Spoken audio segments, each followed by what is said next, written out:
Hello बच्चों, class 11 physics के lecture में आपका बहुत बहुत स्वागत है। अगर आपका गोल जेई और नीट क्रैक करना है तो जल्दी से जल्दी चैनल को सब्सक्राइब कर लो, क्योंकि यहाँ पे आपको हाई क्वालिटी लेक्चर्स मिलते हैं, नोट्स मिलते हैं, असाइनमेंट्स मिलते हैं जो आपके मेंस और नीट में हेल्प करने वाले हैं। अदरवाइज आप चाहे जितना मर्जी स्कोर कर लेना बेटा, सीबीएसई में आपको कोई भी कॉलेज, कोई भी ढंग का कॉलेज है ना, एडमिशन नहीं देने वाला। और यहीं पे आपकी ट्रेंडिंग ट्यूटर हेल्प करता है, ज़ीरो फीस और आपकी पूरी की पूरी मदद।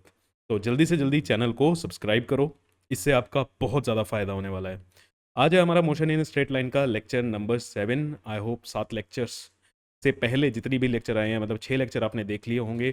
चैप्टर 1-2 लेक्चर में ख़त्म हो जाएगा। टेलीग्राम चैनल को ज्वाइन कर लेना, ठीक है, अगर आपको नोट्स चाहिए। और जो बच्चे कह रहे होंगे कि सर आप बहुत ज़्यादा लेट चल रहे हो, बेटा ये सीबीएसई के हिसाब से नहीं है। ये लेक्चर्स मेनली जेई को फोकस करते हैं। जो हमारे क्वेश्चंस हम यहाँ पे सोल्व करते हैं वो आपके जेई के बेसिस पे ज़्यादा रहते हैं, ठीक है। स्कूल तो उन्हें पूछता भी नहीं है कभी, क्लियर। और ना ही 11th में स्कूल में आपके कोई पूरा सिलेबस कराया जाएगा। तो जल्दी से जल्दी अगर आपका गोल है जेई क्रैक करना तो चैनल को सब्सक्राइब कर लो। चलो जी, पहला क्वेश्चन।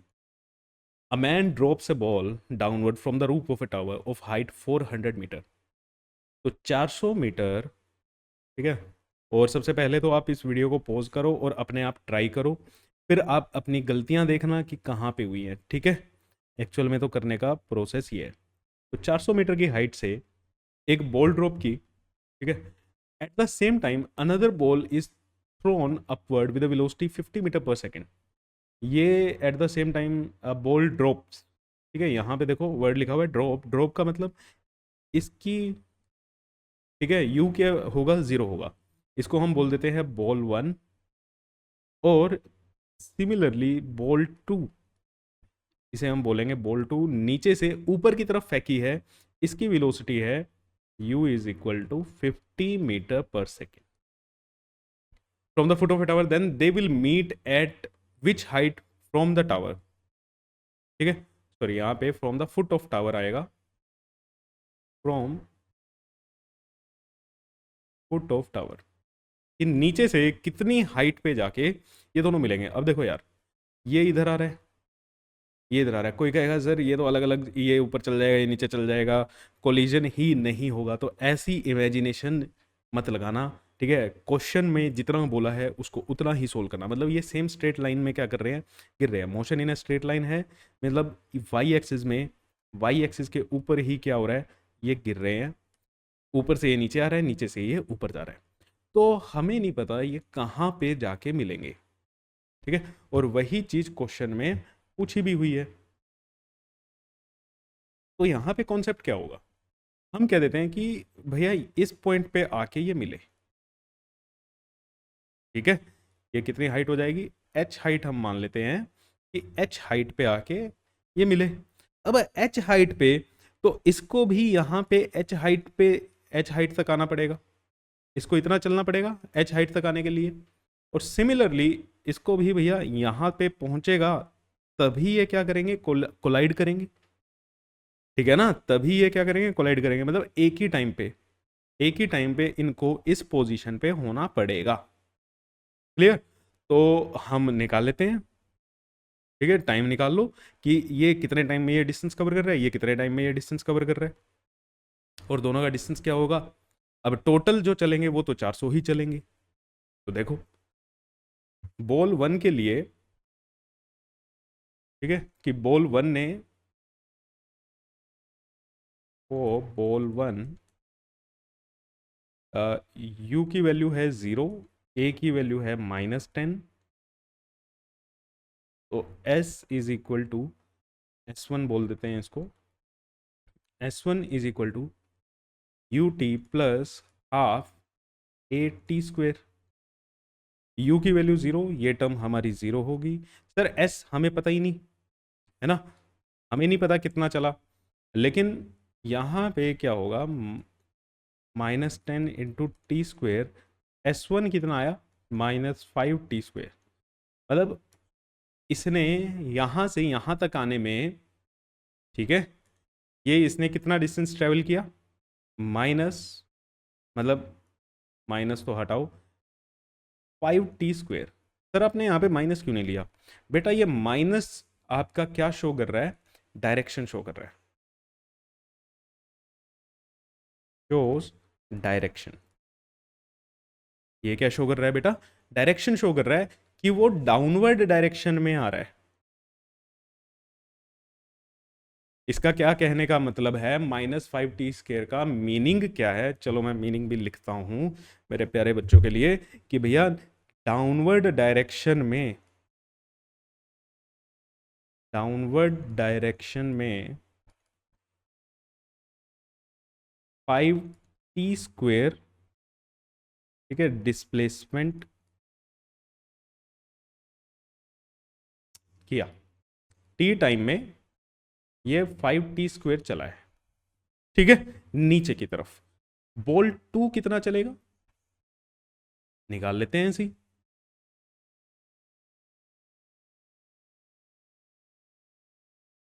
फॉर बॉल 2 u की वैल्यू हो गई +50, 50 मीटर पर सेकंड से ऊपर की तरफ फेंका है तो +50, और a की वैल्यू तो -10 ही रहेगी। अगर किसी को अभी यहाँ पे a की वैल्यू में दिक्कत आ रही है कि सर आप माइनस में ही क्यों ले रहे हो, नीचे आ रही हो ऊपर जा रही है इसमें, तो पिछले लेक्चर देख के आना, ठीक है। तो इसको S2 बोल देते हैं, निकालते हैं इसने कितना डिस्टेंस चला। तो ut plus half a t², तो 50 × t, ये -5t², ये तो अभी निकाला ही था। तो S2 चला 50 × -5t², ठीक है। ओके जी। तो अब हमसे क्या पूछा हुआ था, कितनी हाइट पे ये मिलेंगे? तो पहली बात तो हम टाइम निकाल लेते हैं, कितने टाइम पे, यहाँ से टाइम आ जाएगा हमारा, इन दोनों को इक्वेट करो। अब सिनेरियो देखो क्या बन चुका है, ये है 400 मीटर, बॉल 1 यहाँ पे हम मान रहे हैं ये मिल रहे हैं, ठीक है, ग्राउंड से h हाइट पे जो हमें निकालनी है। बॉल 1 ने चला है 5t², बॉल 1 ने कितना चला है 5t², और नीचे से बॉल 2 ने कितना चला है, यहाँ तक आया 50t - 5t², ठीक है। सर 50t - 5t² ही हमारा आंसर होगा यहाँ से देखने में? हाँ बिल्कुल होगा, लेकिन 50t - 5t² में टी की वैल्यू क्या है? टी की वैल्यू तो नहीं है ना, तो टी की वैल्यू निकालनी पड़ेगी। तो टी की वैल्यू निकालने के लिए अब दोनों का अगर मैं S1 और S2 ऐड करूं तो वो 400 के इक्वल होगा बेटा, क्योंकि ये टोटल हाइट तो कितनी है 400 है। तो 5t² plus 50t minus 5t² is equal to 400। तो 5t² से 5t² कैंसिल, तो यहाँ से t की वैल्यू क्या आ गई 8 सेकेंड्स। मतलब ये क्या बता रहा है कि भैया जब वो ऊपर से नीचे आ रही है और ये नीचे से ऊपर जा रही है तो 8 सेकेंड के बाद ये कोलाइड करेंगे। तो कोलाइड करेंगे तो डिस्टेंस कितना होगा यहाँ पे हमारी, चलो नेक्स्ट पेज पे ही चलते हैं, इसको भी साथ में लेके चलते हैं ताकि दिक्कत ना आए हमें। हाँ जी, चलो अब h की value from the foot of tower ही पूछा है, ठीक है, टॉप ऑफ द टावर भी पूछ सकते थे। h की वैल्यू क्या होगी हमारी 50t - 5t², तो 50 × 8 - 5 × 8 × 8, तो ये कितना आ गया 400, माइनस ये कितना आएगा 40, और ये 320, 80 मीटर, ग्राउंड से 80 मीटर, ठीक है, ग्राउंड से 80 मीटर की ऊंचाई पे ये दोनों बॉल्स जाके एक दूसरे से क्या करेंगी, कोलाइड करेंगी। तो ये हमारा फाइनल आंसर है, ठीक है। तो ग्राउंड से 80 मीटर की हाइट पे ये जाके क्या करेंगी, मिलेंगी। तो यहाँ पे कॉन्सेप्ट क्या था कि सर आपने, अब बच्चा यहाँ पे करेगा सर आपने टी की वैल्यू यहाँ पे भी टी ली है, टाइम दोनों के लिए क्या सेम ही होगा? ऑब्वियसली बेटा, टाइम दोनों पे यहाँ पे सेम होगा तभी तो ये मिलेंगी। अगर इस टाइम पे ये बॉल कहीं और हुई और ये वाली बॉल कहीं और हुई, बॉल 1 भी अलग जगह पे है, बॉल 2 भी अलग जगह पे है, तो कभी मिल पाएंगी नहीं ना। तो सेम टाइम पे सेम जगह पे ये होनी चाहिए। क्लियर है? सेम टाइम पे सेम जगह पे होनी चाहिए। तो चलो भाई, आई होप आपका क्वेश्चन क्या है, ठीक है। चलो next question. A ball is dropped from a bridge. A ball is dropped from a bridge 122.5 metre above. चलो सबसे पहले तो क्वेश्चन को, ठीक है, पॉज कर लो, वीडियो को पॉज कर लो और जल्दी से जल्दी बनाना स्टार्ट करो। देखते हैं। अब ये प्रीवियस ईयर के क्वेश्चंस हैं, ठीक है। प्रीवियस ईयर के क्वेश्चन हैं, अपनी एक्यूरेसी चेक करो कितनी आती है। Ball is drop from 122.5 metre above. यहाँ से हमने, चलो ये बॉल ड्रॉप करी है तो यू की वैल्यू क्या होगी? ज़ीरो होगी। यू की वैल्यू ज़ीरो होगी। After the ball has been, ये क्या है? Has been falling for 2 seconds. जब तक ये बॉल भैया 2 सेकेंड तक चली, 2 सेकेंड तक गिरते हुए, a second ball is throne straight down after it. मतलब एक और बॉल, ठीक है, बॉल 2 हमने फेंक दी है। थ्रोन लिखा है यहाँ पे, ठीक है, इसकी वेलोसिटी जीरो मत ले लेना बेटा, यहाँ पे थ्रोन लिखा है तो ये किसी ना किसी वेलोसिटी से फेंकी है। What must be the initial velocity of second ball so that both the ball hit the water at the same time. मतलब ये भी अब यहाँ पे नीचे आएगी और ये भी नीचे आए। जब ये नीचे आए, ठीक है, जब ये नीचे आए तो ये सेम टाइम पे आनी चाहिए। इनके नीचे आने का टाइम क्या होना चाहिए? सेम टाइम पे ये नीचे आनी चाहिए। तो इसमें आपको क्या समझ आ रहा है भाई? इसमें आपको क्या चीज समझ आ रही है? कॉन्सेप्ट जल्दी से जल्दी लगाओ। सोच लिया? अब देखो मुझे क्या समझ आ रहा है यहाँ पे कि भैया ये सेम टाइम पे आनी चाहिए। इसका टाइम मैं निकाल सकता हूँ, बॉल 1 को कितना टाइम लगेगा, क्योंकि बॉल 2 जो है वो 2 सेकंड के बाद फेंकी है। बॉल 2 जो है वो 2 सेकंड के बाद फेंकी है। मतलब जितना टाइम, अगर मान लो B1 को यहाँ पे आने में 10 सेकंड लगे, तो बॉल 2 को ये सेम डिस्टेंस 8 सेकंड में कवर करना पड़ेगा। तभी तो वो इकट्ठे गिरेंगी, ठीक है, तभी तो वो इकट्ठे हिट करेंगी। तो for ball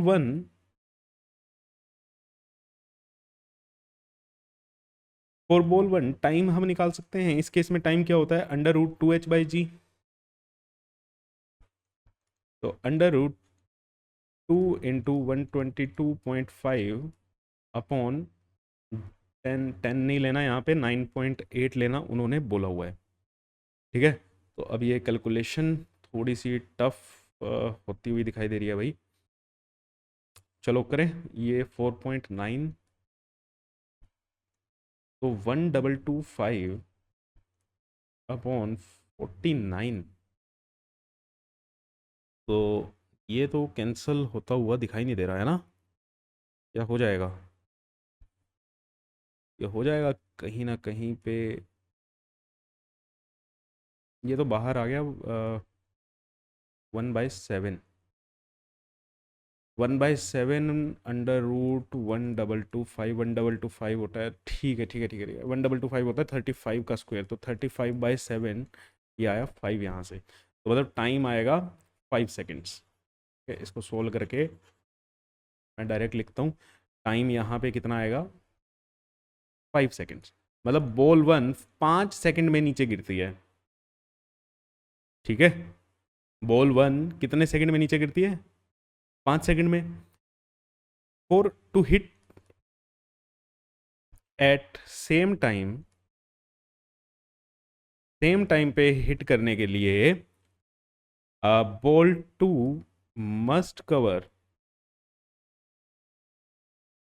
122.5 metre in 3 seconds. भैया ये 2 सेकंड तो ऑलरेडी चल चुकी थी ना जब इसको फेंका गया। तो मतलब यहां से यहां तक उसको आने में कितना टाइम लग रहा है? 5 सेकंड लग रहे हैं। तो इसे ये काम कितने में करना पड़ेगा? जब ये 2 सेकंड लेट चल रही है तो इसे ये काम कितने में करना है? 3 सेकंड में। कितने में करना है? 3 सेकंड में। तो 3 सेकंड में अगर उसको 122.5 मीटर का डिस्टेंस चलना है तो उसकी वेलोसिटी क्या होनी चाहिए? तो अब हमारा ये सवाल सिंपल हो गया, ठीक है। तो यहाँ पे s is equal to U T plus half A T square minus 122.5। Sir आपने माइनस क्यों लिया? नीचे की तरफ आ रहा है, डिस्प्लेसमेंट डाउनवर्ड है, नेगेटिव साइन आएगा। u की वैल्यू, ठीक है, निकालनी है हमें। सर u भी माइनस का ही ले लें, u नीचे आ रहा है, अपने आप माइनस का आ जाएगा, ठीक है। लोगे तो पॉजिटिव आएगा, नहीं लोगे तो नेगेटिव आएगा, ठीक है। तो मैं तो यहाँ पे u ही लेके चल रहा हूँ और इसके लिए time 3 plus half into minus 9.8 into 3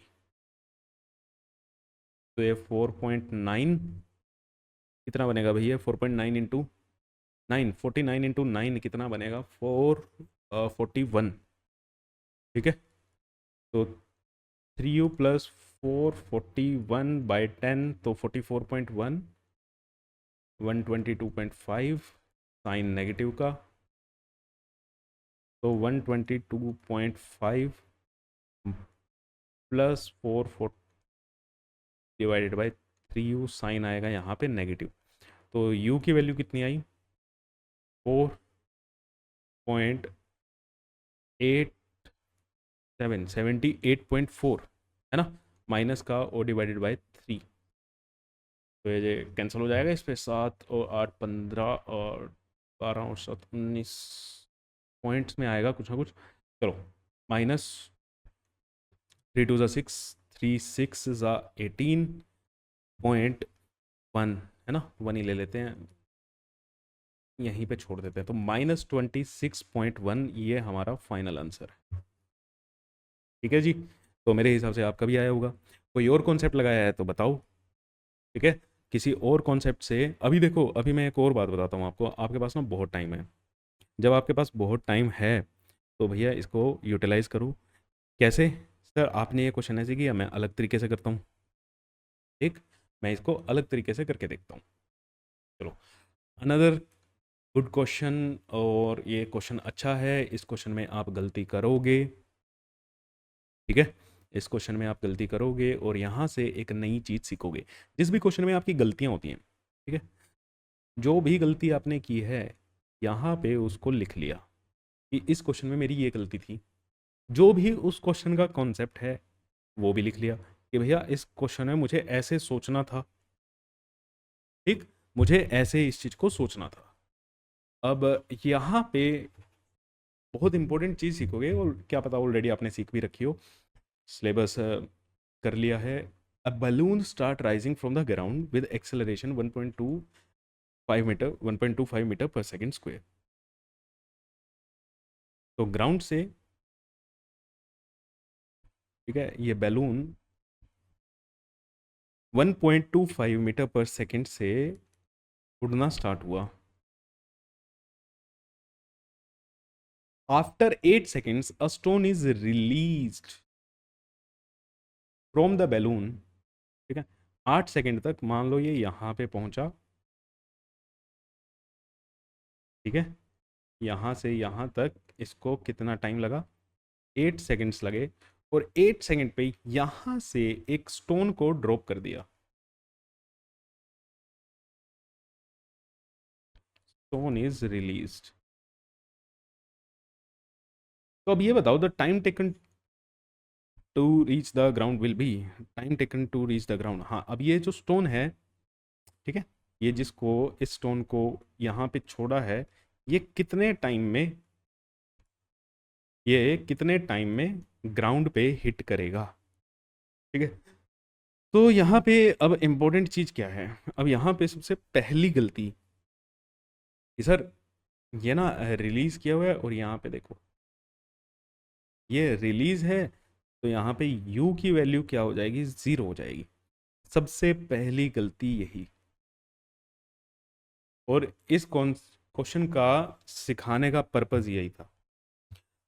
release word देख के, ड्रॉप वर्ड देख के आप u को 0 मत कर देना बेटा। सर पीछे केस में किया तो यहाँ पे ड्रॉप किया तो 0। जहां से ड्रॉप कर रहे हो वो ऑलरेडी रेस्ट पे है। जहां से ड्रॉप कर रहे हो वो चीज रेस्ट पे है। अगर किसी मूविंग ऑब्जेक्ट से मूव करते टाइम अगर आप कोई चीज ड्रॉप करते हो तो उसकी वेलोसिटी मूविंग ऑब्जेक्ट की वेलोसिटी के बराबर होती है। आज का कॉन्सेप्ट क्या है? ठीक है, इस क्वेश्चन का कि अगर मोशन में या मूव करते वक्त ही लिख लेते हैं, मूव करते करते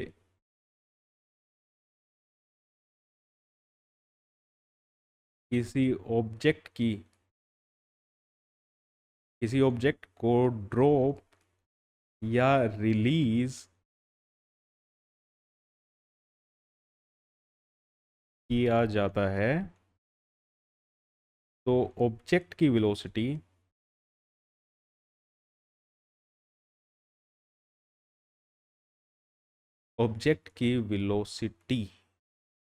ठीक है, एक मिनट यहाँ पे। ऑब्जेक्ट की वेलोसिटी मोशन की वेलोसिटी के बराबर होती है। मोशन की वेलोसिटी के बराबर होती है, मोशन की वेलोसिटी के इक्वल लिख लेते हैं, पढ़ने में भी समझ नहीं आएगा। इक्वल होती है। तो ये आज का आपका कॉन्सेप्ट था। ठीक है,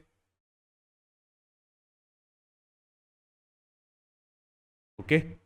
तो इसको बहुत ध्यान से रखना। अब यहाँ पे बच्चों की सबसे पहली गलती, और सबसे पहली क्या है, पहली और आखिरी यही गलती है। ठीक है, इसके बाद तो अगर ये ठीक कर लेते तो कुछ होगा नहीं। अब दूसरी चीज़, हाँ, यहाँ पे मैं एक चीज़ को हाईलाइट करना चाहता हूँ, वेलोसिटी। ठीक है, क्या लिखा है यहाँ पे? अरे हाईलाइट हुआ नहीं। यहाँ पे लिखा है हमने वेलोसिटी। तो वेलोसिटी का मतलब, जी हाँ, वेलोसिटी का मतलब है वेलोसिटी, मतलब ये वेक्टर क्वांटिटी है। क्या है ये? वेक्टर क्वांटिटी है। Treat it like vector.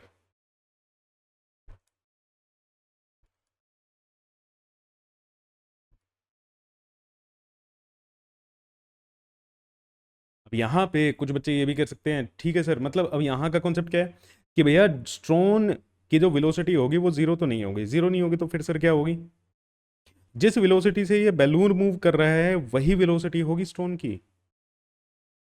ठीक है, जिस वेलोसिटी से ये बैलून मूव कर रहा है यही सेम वेलोसिटी आपके बैलून की होगी। ध्यान रखना।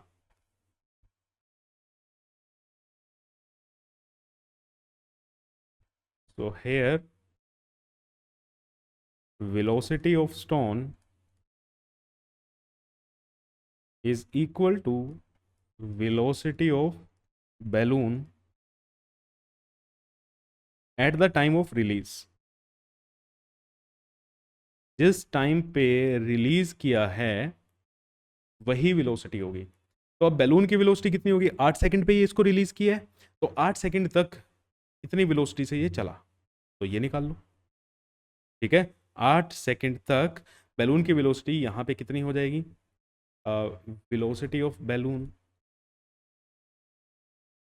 v is equal to u plus 80। तो u 0, रेस्ट से चलना स्टार्ट किया था। ठीक है, तो कितने एक्सेलरेशन से? 1.25, 1.25 इंटू 8, तो ये कितना आएगा? 12 ये आएगी आपकी 10 मीटर पर सेकेंड। ठीक है, ये कितने है? 10 मीटर पर सेकेंड। तो जो वेलोसिटी है, अब वेलोसिटी किधर होगी? ये बैलून कहाँ जा रहा है? ऊपर जा रहा है। ट्रीट इट लाइक वेक्टर का मतलब समझो। दूसरी मिस्टेक अब क्या करोगे? चलो नेक्स्ट पेज पे बनाता हूँ, दिखाना ज़रूरी है। बहुत बड़ा बन गया भाई बैलून, छोटा बैलून। ये ऊपर जा रहा है 10 मीटर पर सेकेंड से। अगर आपने इसकी वेलोसिटी यहाँ पे ऐसे ले ली 10 मीटर पर सेकंड, गलत है, ये भी गलत है।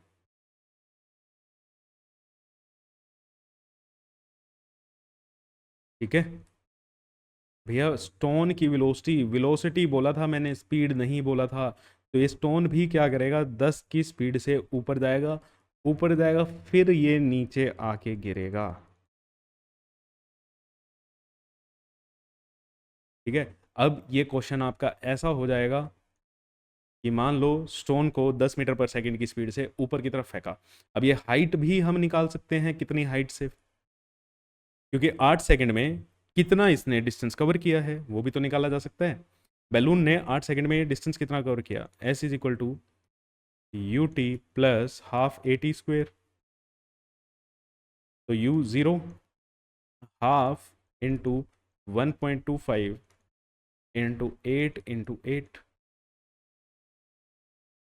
इसको भी मल्टीप्लाई करके, सॉरी 4 मल्टीप्लाई करके 10 आया था, तो ये आ गया 40। तो ये हाइट भी कितनी आ गई, 40 मीटर। तो 40 मीटर की हाइट से एक स्टोन को ऊपर की तरफ 10 मीटर की स्पीड से फेंका है, तो ये नीचे आने में कितना टाइम लगेगा। तो यहाँ पे स्टोन के लिए s is equal to U T plus half A T square. S की वैल्यू, अब ये मैं इसके लिए लगा रहा हूँ स्टोन के लिए, एस की वैल्यू -40, यू की वैल्यू 10, टाइम निकालना है, प्लस ए की वैल्यू 2। अब ये तो ग्रेविटी में फॉल करेगा, तो ए की वैल्यू -10 इंटू टी स्क्वेयर, तो -40 is equal to 10t minus 5t square. तो 5 कॉमन लिया जा सकता है, तो ये इक्वेशन क्या बनेगी, अगर इधर ले जाएं t square -2t -8 is equal to 0। तो ये क्या बनेगा, t +2 और t -4 इज इक्वल टू 0। तो यहाँ से टाइम की वैल्यू क्या आई, 4 सेकेंड। तो मतलब 4 सेकेंड में, ठीक है, 4 सेकेंड में ये स्टोन क्या करेगा, नीचे गिरेगा। समझ आई बात। तो क्या चीज़ अगर इसमें नहीं समझ आया, वीडियो को दोबारा से रिवाइंड कर लेना। ठीक है, आपके पास रिवाइंड कर सकते हो, हर एक चीज़ छोटी छोटी तरीके से बताई है। जो नहीं समझ आया कमेंट करके पूछ लो, या फिर इसका स्क्रीनशॉट लो और टेलीग्राम चैनल पे जाके मेरे से पूछ लो। ठीक है, क्लियर है। आई होप आपने, अगर जिसने ये पहले कर रखा था कॉन्सेप्ट, उस बच्चे का तो ज़रूर ठीक होना चाहिए। वो मेरे को कमेंट करके ज़रूर बताना, सर मैंने पहले ही निकाल लिया था। ठीक, चलो नेक्स्ट क्वेश्चन पे चलें।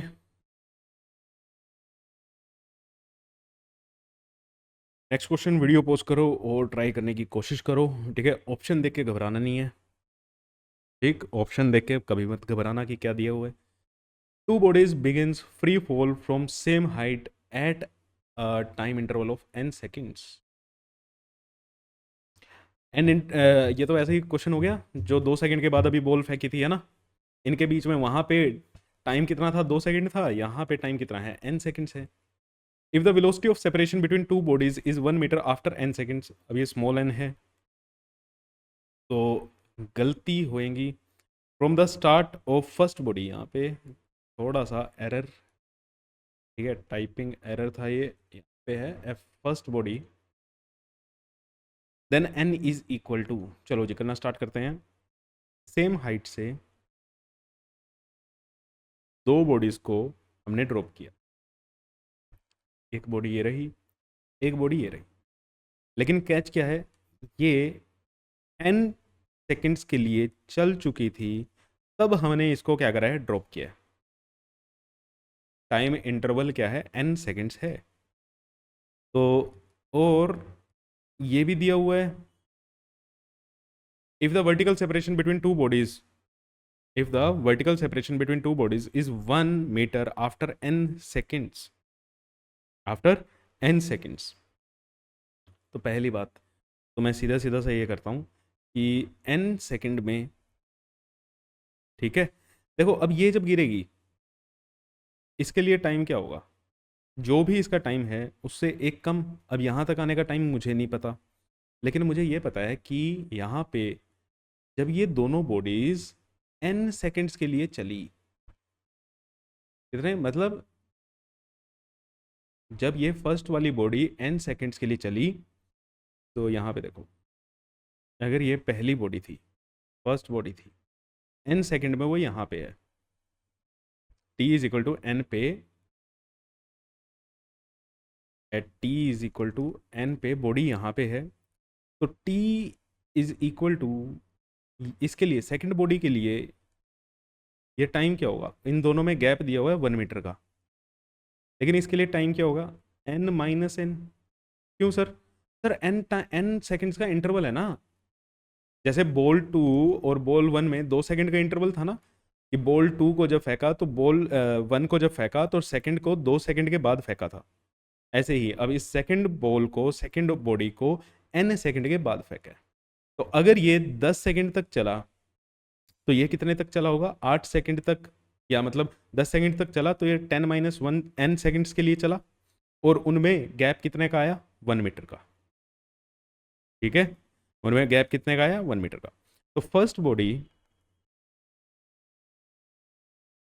n सेकंड्स में कितना कवर करती है distance, s1 is equal to u1t plus half A T square, और t की वैल्यू यहाँ पे n u0 है, ड्रॉप किया हुआ है, तो s1 कितना आ गया, माइनस हाफ, g की टर्म में आंसर है तो a को हम वैल्यू नहीं पुट करेंगे, gn² यहाँ पे ये आया।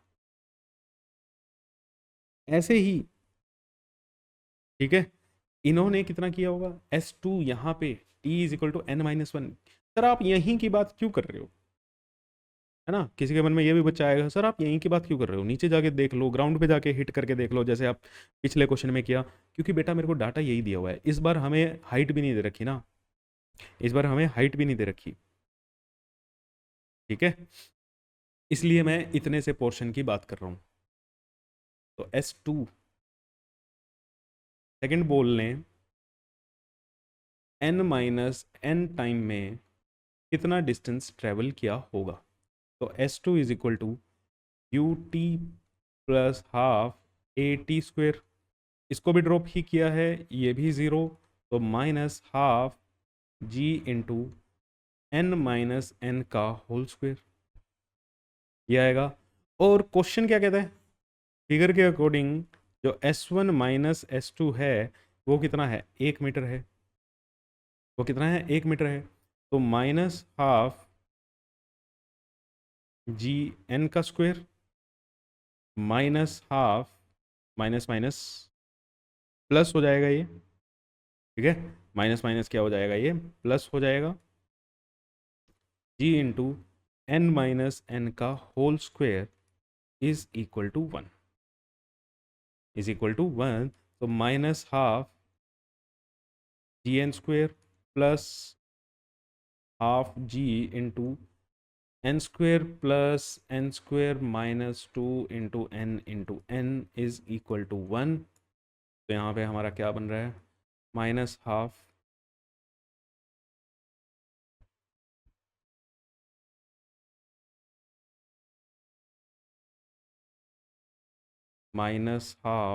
जी n square plus g half g n square. ठीक है, और ठीक है, कुछ देखते हैं ऑप्शन के according, half g capital n का square minus g into small n into n is equal to 1, इससे ये कैंसिल, और कुछ कैंसिल हो रहा है, और कुछ तो कैंसिल नहीं हो रहा, तो हमारा क्या बचेगा, half g n square is equal to 1 plus g n into n. तो हमें n की वैल्यू पूछी हुई है ना, तो n की वैल्यू के लिए हाफ जी कैपिटल N का square minus 1 divided by g n is equal to n। तो अब ये ऑप्शन ये ऑप्शन कहाँ मैच करेगा? ठीक है, ये हमारा क्या बनेगा? डिनोमिनेटर अगर हम स्प्लिट करें इन दोनों के नीचे, तो हाफ जी से जी कैंसिल हो जाएगा, n-1/gn। तो n/2 - 1/gn, n/2 - 1/gn, n/2 - 1/gn, तो मतलब हमारी यहाँ पे कहीं ना कहीं साइन की गलती हुई है। ठीक है, हमारी यहाँ पे कहीं ना कहीं पे साइन की गलती ज़रूर हुई है। ठीक है, अब वो आप चेक करके देखना। ठीक है, वो आप चेक करके देखना, तो मैंने कहीं पे गलती की है। हम्म, अच्छा, जो आपको बताया था यार, इनको ना क्या लो, अब तो हम ये रिलेशन लगा रहे हैं, ये साइन तो क्या बता रहे थे, ये साइंस हमें क्या बताते हैं, ये साइन बता रहे थे कि भैया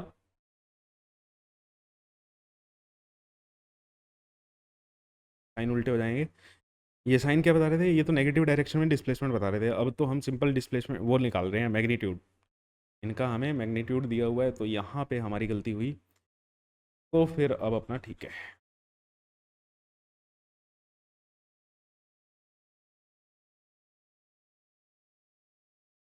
अब ये क्या हो जाएगा, g into small n into capital n is equal to 1 - ½ g into n का स्क्वायर। ठीक है, सॉरी, प्लस हो जाएगा। और अब n की वैल्यू क्या आएगी, 1 + ½ gn² upon g into capital n, तो 1/gn plus n/2, 1/gn plus 1/2, 1/gn plus 1/2। अब हमारा ऑप्शन नंबर सी मैच कर रहा है, अदरवाइज साइन की गलती हो गई थी, देखा साइन की गलती से पूरा का पूरा आंसर क्या आ रहा था, उल्टा आ रहा था। ठीक है, क्योंकि ऑप्शन नंबर सी ही मैच कर रहा था उस टाइम पे भी, यहाँ पे n/4 है, यहाँ पे खाली जी एन है, तो उस हिसाब से मुझे पता लगा कि मेरी साइन की कहीं ना कहीं पे गलती हुई है। ठीक है, चलो जी, चलें अगले क्वेश्चन पे। अगला क्वेश्चन में तो ऑप्शन और भी ज़्यादा गंदे दिखाई दे रहे हैं। कोई बात नहीं, इन्हीं क्वेश्चन से ना सीखोगे, और जितना सीखोगे, जितना इकट्ठा करते रहोगे, उतना बढ़िया है ना, नॉलेज है, जितनी समेटते रहो भैया खत्म नहीं होती। From a tower of height h, a particle is thrown vertically upward with a speed u. The time taken by the particle to hit the ground is n times that taken by it to reach the highest point of its path. Okay, मतलब एक h height के tower से किसी particle को u speed से हमने ऊपर फेंका है, और वो ऊपर गिरेगा नीचे आएगा। तो कह रहे हैं तो time taken by the particle to hit the ground is n times, मतलब टोटल टाइम ऊपर जाके नीचे आएगा, तो टोटल टाइम जब ही हिट करेगा ना ये ग्राउंड पे, तो जब ये टोटल टाइम होगा वो दिया हुआ है n times of time taken by it to reach the highest point. ठीक है, time to reach highest point, relation पूछा हुआ है एच यू और एन में, तो यहाँ से जब ये ऊपर जाएगा, हाईएस्ट पॉइंट तो यही है, हाईएस्ट पॉइंट पे यू यहाँ पे v0 हो जाएगी, और यहाँ का टाइम हमें पता है कितना लगता है, t = u/g। तो टोटल टाइम जो है उसको मैं कैपिटल टी अगर लूँ, तो n × u/g, n/u/g, टाइम तो इतना लगा, है ना। अब हमें रिलेशन पूछा है, तो रिलेशन के लिए अब यहाँ पे n और u ही आए हैं, h तो आया नहीं, h तो जब ही आएगा जब हम डिस्प्लेसमेंट की कुछ ना कुछ टर्म लेके आएंगे। तो s is equal to, height निकाल लेते हैं ना, कितना हाइट इसने चला है, कितने हाइट से फेंका है, s is equal to ut+½ a t², h - h is equal to u into, कितना हो जाएगा ये, एंड में ही वैल्यू पुट करें क्या, इसकी इक्वेशन हमारी ये हो जाएगी, पहले भी बनाई हुई है, g t square minus 2 ut minus 2h is equal to 0। G t square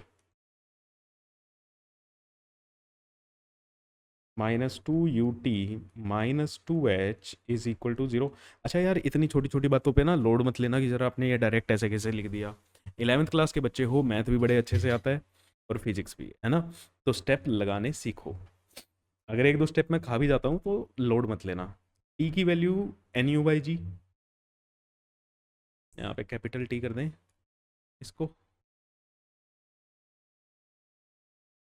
हमने कैपिटल टी लिया हुआ है, तो G into N square U square by G का स्क्वेयर -2 इंटू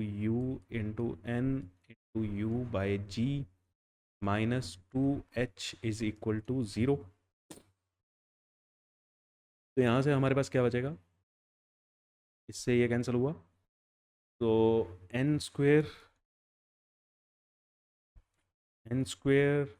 यू स्क्वेयर, और इस जी को भी उधर ले जाएं, सिर्फ यहाँ से मल्टीप्लाई कर देंगे, 2NU² -2GH is equal to 0। तो अब यहाँ से N² U² कॉमन आ रहा है, नहीं, NU² कॉमन आ रहा है। NU² is equal to 1 -2N, है ना। एन सॉरी 1 भी नहीं आएगा, N आएगा, U² आया था N -2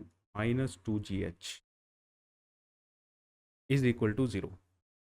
तो ऐसा कोई ऑप्शन हमारा क्या है, NU² इंटू N -2, NU², तो ऑप्शन नंबर ए तो काटो, तो NU²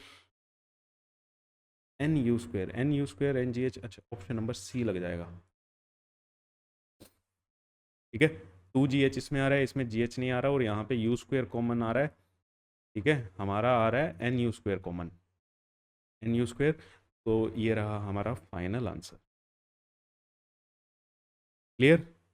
तो मेरे हिसाब से ये क्वेश्चन आपके लिए अच्छे थे। ठीक है, और जितना इनको प्रैक्टिस करोगे, जितना इनकी बारीकी समझोगे, उतना ही आपके लिए बढ़िया है भाई। अब मैं आपको थोड़ा सा ग्राफ इंट्रोड्यूस कराना चाह रहा हूँ। जैसे हमारे पास अलग अलग ग्राफ होते हैं, पोजीशन टाइम का ग्राफ जो है, ठीक है, और बेसिक मैथ्स में भी हमने ग्राफ के बारे में पढ़ा हुआ है, ग्राफ हमें क्या बताते हैं। तो ग्राफ की इंपॉर्टेंस बहुत ज़्यादा है, और जेई में बहुत क्वेश्चन आते हैं ग्राफ के। तो पहला है हमारा position time graph. Position time graph, XT graph बोल देते हैं इसको। एक्स क्या है यहाँ पे, पोजीशन, और टी है हमारा टाइम। ठीक है, एक्स हो गई पोजीशन, टी हो गया टाइम। तो पोजीशन और टाइम, अब देखो, ये मेरा पोजीशन और ये है टाइम। अगर मैं इस ग्राफ की स्लोप निकालता हूँ, स्लोप क्या होगी, टेन थीटा। थीटा किसी भी पॉइंट पे निकालोगे तो x/t आएगी। क्या आएगा, x/t। तो x/t क्या होगा, distance, position upon time, displacement upon time, या डिस्टेंस अपॉन टाइम क्या होगी, वेलोसिटी। अब ये पोजीशन है, पोजीशन को मतलब डिस्प्लेसमेंट टाइम ग्राफ चाहे इसको बोल के चलो, तो ये क्या होगी, वेलोसिटी। ये टर्म मेरी क्या बनी, वेलोसिटी।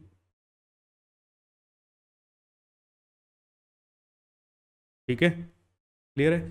तो पहली चीज नोट करने की क्या बात है, slope of XT graph gives velocity.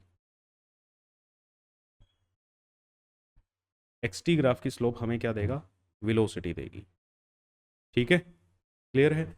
अब यहाँ पे स्लोप क्या है, पॉजिटिव है, और एनालिसिस में बताता हूँ। स्लोप क्या है यहाँ पे, पॉजिटिव,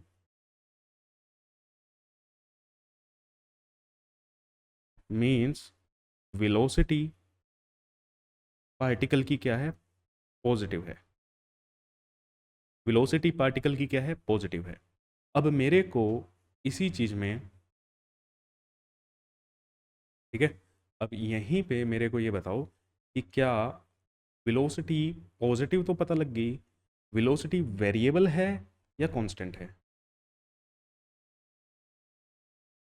वेलोसिटी का अभी हमने पता किया पॉजिटिव है, वेलोसिटी वेरिएबल है या कांस्टेंट है? ये चीज बताओ मेरे को।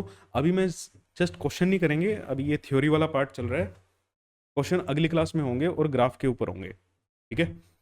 ये वेलोसिटी वाला पार्ट चल रहा है, वेलोसिटी वेरिएबल है या कांस्टेंट है? पॉजिटिव तो मुझे पता लग गई, सर वेलोसिटी वेरिएबल और कांस्टेंट का कैसे पता चलेगा?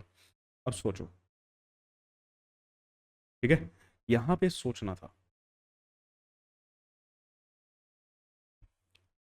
हाउ डू आई नो, मुझे कैसे पता चलेगा, है ना? तो भैया वेलोसिटी आई कहां से? स्लोप से। अगर स्लोप मेरी वेरिएबल होगी, स्लोप मेरी क्या होगी? वेरिएबल होगी, तो वेलोसिटी भी क्या होगी? वेरिएबल होगी। स्लोप अगर कांस्टेंट होगी तो वेलोसिटी भी क्या होगा? कांस्टेंट होगा। क्लियर है ना ये चीज? अब स्लोप का कैसे पता चलेगा?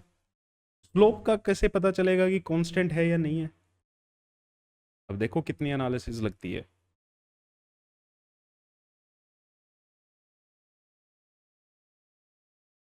स्लोप, अब स्लोप कैसे पता चलेगा कि कांस्टेंट है या वेरिएबल है? स्लोप वेरी कब करेगी? जब थीटा वेरी करेगा, ठीक है? स्लोप कांस्टेंट कब रहेगी? जब हमारा थीटा एंगल जो है वो कांस्टेंट रहेगा। अब स्ट्रेट लाइन पे, ठीक है, ये एक्स टी ग्राफ था हमारा, हमें तो वेलोसिटी जज करनी थी, है ना? अब यहाँ पे एंगल ले या किसी और पॉइंट पे एंगल ले, एंगल सेम, एंगल कांस्टेंट रहेगा, ऐसे लिखते हैं, एंगल कांस्टेंट रहेगा तो स्लोप कांस्टेंट रहेगी। तो स्ट्रेट लाइन पे स्लोप क्या होती है? कांस्टेंट होती है, ठीक है? स्लोप कांस्टेंट रहेगी, स्लोप कांस्टेंट रहेगी, तो इससे मुझे क्या पता लगेगा कि वेलोसिटी जो है वो क्या है? कांस्टेंट है। वेलोसिटी जो है वो क्या है? कांस्टेंट है, ठीक है? क्लियर आ गई बात? तो वेलोसिटी किससे पता चल रही है? स्लोप से, पॉजिटिव एंड कांस्टेंट। अब हर बार ऐसा ही होगा? नहीं, वो हम नहीं कह सकते, ठीक है? हम नहीं बता सकते कि भैया ऐसा ही होगा या नहीं होगा। तो वो केस बनेगा कि कैसा है, जैसे चलो एक केस ले ही लेते हैं, वो ग्राफ के नेचर के ऊपर बात करेगा ना हमारे। तो ये एक्स टी ग्राफ, मान लो थोड़ा सा बड़ा बनाते हैं, ऐसे जा रहा है। अब यहाँ पे देखो, यहाँ पे स्लोप क्या होगी? देखो बिल्कुल जीरो पे, यहाँ पे velocity zero, slope zero, velocity zero. अब इस पॉइंट पे अगर तुम देखोगे, यहाँ की स्लोप ये है थीटा वन, इस पॉइंट पे अगर तुम देखोगे यहाँ की स्लोप क्या होगी? Theta two. थीटा वन अलग है, थीटा टू अलग है, तो इस बार देखो स्लोप पॉजिटिव है तो वेलोसिटी तो पॉजिटिव है, लेकिन कांस्टेंट नहीं है। कांस्टेंट क्यों नहीं है? एंगल क्या कर रहा है? वेरी कर रहा है। एंगल वेरी कर रहा है तो स्लोप वेरी करेगी, स्लोप वेरी करेगी तो वेलोसिटी वेरी करेगी, स्लोप वेरी करेगी तो वेलोसिटी वेरी करेगी, मींस वेलोसिटी इज वेरिएबल।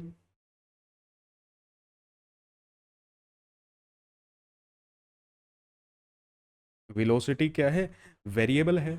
और अगर वेलोसिटी वेरिएबल है तो ये तो किसका केस हो गया? एक्सेलरेटेड मोशन का।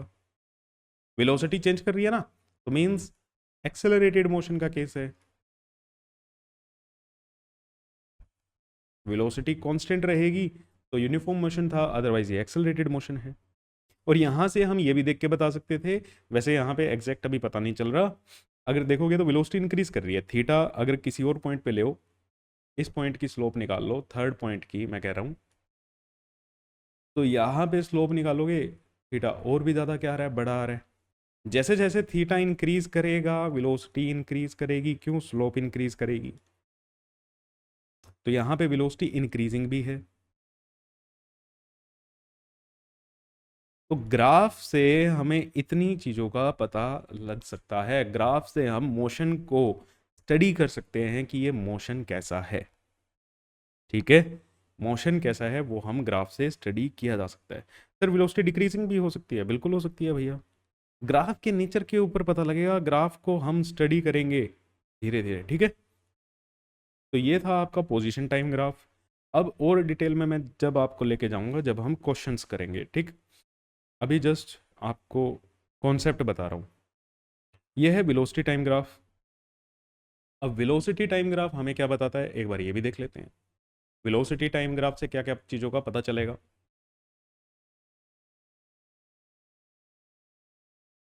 ये टाइम, ये वेलोसिटी। अब सर वेलोसिटी मुझे ये पता है A is equal to D V by D T होता है, और ग्राफिकली डिफरेंशिएशन को मतलब क्या होता है, यहाँ से मैं क्या लिख सकता हूँ, यहाँ से मैं ये लिख सकता हूँ that slope of we T graph gives acceleration. Slope of we T graph gives acceleration. तो अगर हम ऐसे बनाएं, ठीक है, तो इसकी जो स्लोप होगी, यहाँ पे जो हमारी स्लोप होगी वो पॉजिटिव आ रही है, स्लोप पॉजिटिव, तो means acceleration positive, slope positive acceleration positive. और थीटा सेम रहेगा तो एक्सेलरेशन कांस्टेंट भी है, जैसे अभी लास्ट ग्राफ में हमने डिस्कस किया। ठीक है, एक्सेलरेशन कांस्टेंट है तो ये मुझे क्या बता रहा है, ये यूनिफॉर्म है।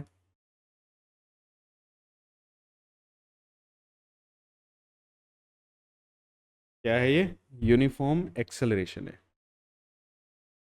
ठीक है, क्लियर हो गया। ये थीटा, यहाँ पे भी आपको स्ट्रेट लाइन दिखे, वहाँ पे आपकी स्लोप क्या होती है, कांस्टेंट होती है। स्ट्रेट लाइन की स्लोप क्या होती है, कांस्टेंट होती है। अच्छा, अब इसी में, ठीक है, इसी में इसको डुप्लीकेट करें, अ, इसको हटाते हैं। अब यहाँ पे मैं ये भी तो लिख सकता हूँ कि a d t is equal to D v, और इसको इंटीग्रेट करें। अगर एक्सेलरेशन हमारा कांस्टेंट है तो इसको अगर मैं इंटीग्रेट करूं, ठीक है, या नहीं इसको छोड़ो, एक मेरे को ये भी तो पता है कि v is equal to d x by D T होता है। v d t is equal to d x, अगर इसको इंटीग्रेट करें जीरो से t, ठीक है, इसको इंटीग्रेट करें जीरो से t, तो मुझे क्या मिलेगा, v d t is equal to, और ये यहाँ पे क्या रहेगा, एक्स वन माइन एक्स वन से एक्स टू, तो x two minus x one. X two minus x one क्या है, change in displacement, change in displacement. और इंटीग्रेशन का ग्राफिकल मीनिंग क्या होता है, इंटीग्रेशन का ग्राफिकल मीनिंग होता है एरिया अंडर कर्व।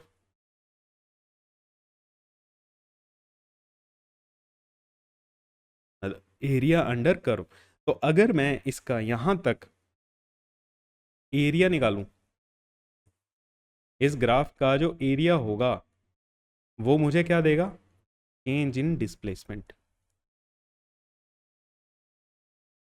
डिस्प्लेसमेंट देगा नहीं, चेंज देगा डिस्प्लेसमेंट में, ध्यान रखना। ठीक है, और ये सब चीज़ें मैं आपको बेसिक मैथ्स में करवा चुका हूँ। तो वीटी ग्राफ अगर है हमारे पास, तो वीटी ग्राफ की स्लोप, स्लोप से आपको क्या मिलेगी, एक्सेलरेशन। वीटी ग्राफ की स्लोप से आपको क्या मिलेगी, एक्सेलरेशन।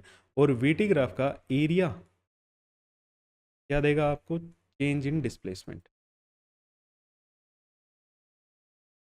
वीटी ग्राफ का एरिया क्या देगा आपको, चेंज इन डिस्प्लेसमेंट। ठीक है, चेंज इन पोजीशन बोलो, चेंज इन डिस्प्लेसमेंट बोलो, आपको वो चीज़ मिलेगी। क्लियर। अब ऐसे ही हमारे पास दो और ग्राफ बचे हैं, एक्सेलरेशन टाइम ग्राफ होता है और एक हमारा ट्रेजेक्ट्री का ग्राफ होता है, वो मैं आपको नेक्स्ट क्लास में कराऊंगा। ठीक है, वो हम नेक्स्ट क्लास में कवर करेंगे। तब तक के लिए यहाँ तक पढ़ के आना और अगली क्लास में हम ग्राफ के ही क्वेश्चंस करेंगे। तो मिलते हैं आपसे नेक्स्ट क्लास में, तब तक के लिए थैंक यू सो मच। और चैनल को ज़्यादा से ज़्यादा शेयर कर दो ताकि और लोग तक की भी हम मदद कर सकें। थैंक यू बच्चों।